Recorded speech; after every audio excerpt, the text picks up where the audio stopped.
We have an update on the 38 Knucklehead, what we're doing. Hopefully now I've decided to keep these jewels here on the side because of looks. I cannot correctly identify their exact era, but they look good. As I mentioned, these are definitely correct era, showed in the catalog. These are new old stock, but these match the teak red so well. So I have put on a new old stock mud flap here, cracked alligator hide, and the red jewels on the rear here, and the pre-existing hole on the side. I went ahead and put the red jewels there, and we've mounted the Buck Rogers style Atlas airplane as correct and as straight as possible at this time. We've used a B-twin special rubber here, which of course I don't have the proper tooling to cut it out perfect. Blades and rubber don't mix too well. So if somebody knows a better fiber type gasket material I can use that would look better and make this straighter, please let me know. It's sticking out a little bit here and a little bit on the underside here, so it's not, it's shall we say, this is how correct and straight the original running light is, and that's a lot correcter and straighter. But it'd be nice to have that in a little bit better position. But for that I need a better gasket material. I have to use gasket because it's not a perfect uniform to the fender. They were a one size fits all, and different fenders had different curvatures. So anyways, so that's where that's at there. I wanted to get this fitted here prior to taking the front fender off for my own aesthetic purposes. So I'm happy with it. I think it'll look beautiful. So obviously I'm not going to fit the handlebars until all this comes off and it's back on. Now what I was noticing as I'm going back and forth is this starts binding right here. It doesn't just pop, it starts binding. So that tells me they are, and it starts binding over there. These are definitely need to be re-greased. You will wear those out. If you don't, it becomes dangerous, and all of a sudden your fork will bind when you turn and you go off into a ditch. I've seen that happen. So that has to come apart. I do have an accessory license plate trim which we're cleaning, and I'm going to hopefully make it work somehow with this plate. I don't know yet. So I'm going to try. I would like to get an original tail light with a chrome bezel. I don't know if I'll get lucky enough to find that. They're stupid ass hard to find. So if I don't, I don't. Obviously I'd like to have all the little chrome little pieces going across that are now blanched off into nothing. But if I don't manage to get that, well, that's how it is. But here is our rocker clutch.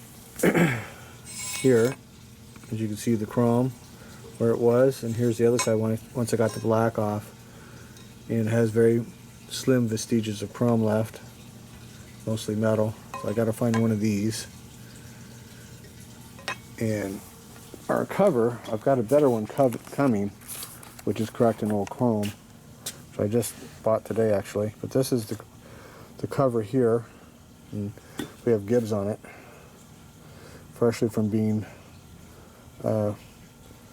unpainted, if you will. So, but we got Gibbs on it so it doesn't get a surface sheen of rust. That's what's shining, that's what that is. And I'm in the process of, I haven't put the goo on yet, but we're going to get rid of the paint on the brake pedal and the vacuum plate. You can see the old chrome on it. So I need to do that now because I'm going to Wasion and I need to know whether I need to hunt the right stuff or not. Anyway, I have the right stuff in my stuff. That I don't know.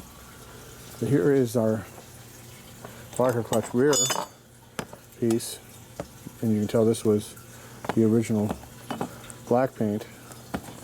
So I just had a chrome cover to make it look good, and they kept that black, which is actually good for me. Makes it a lot easier. So little other pieces. We got the air cleaner out and cleaned. So I've got to take greenies down to the rivet place and get some brass rivets. Pull that off and re-rivet it. So I hope to do that pretty soon. And that's where that's at. So we'll pull the paint off of here and clean them up and see what we got. These are the nuts that hold the brake pedal vacuum plate on. So it's a process. And I can't devote every second of every day to it, unfortunately. I still have this giant fucking mess and everything else. So I wanted to keep everybody up to date. I still have not found a chrome front crash bar, which obviously can be put on late, but that is going to be a big, wow, I didn't find that if I don't find it, so I'm looking. Only needs to be appreciated. And again, we do have the gold chrome handlebars, and I do have some applicable control pieces there, which will blend in real well with everything else. And still looking for more of these lights here. And if I can find them, I'll put on the right early round rivet spotlights. That can always be added on later. Looking for a better set of bags. These are the ones that came with it. This is like an early Bakelite plastic. And from reading the accessory book, and from looking at Greenie's bags, which this is brown leather, evidently they made different versions over the years of these.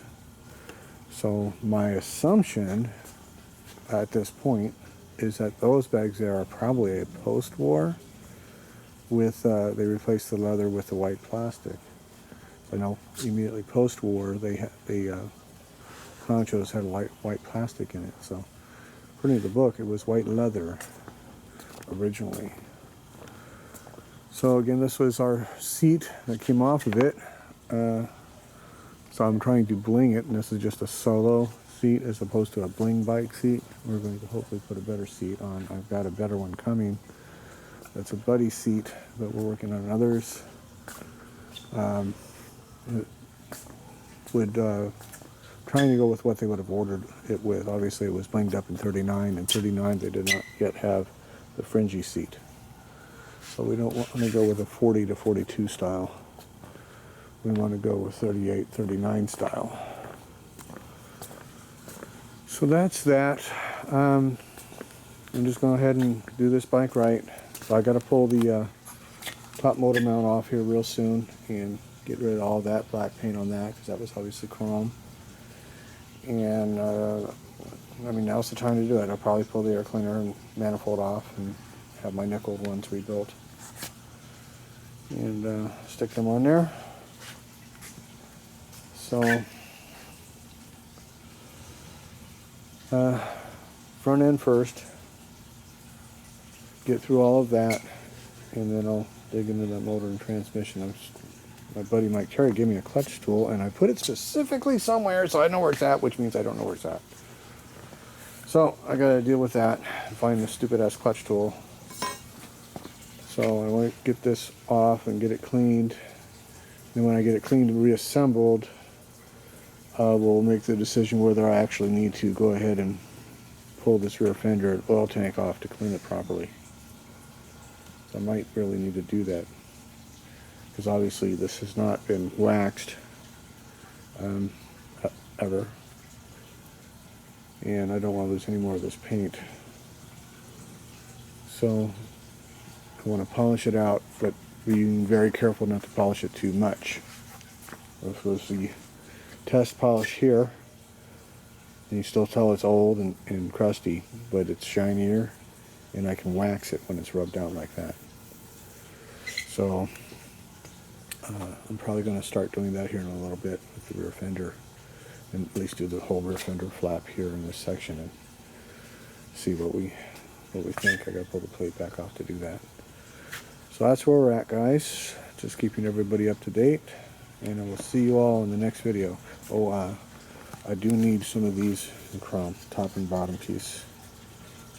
I talked to a buddy of mine today. I forgot to ask him if he checked. I told him to ask, look at his stuff. So, alright. So that's that. I will see you guys in the next video. Bye-bye.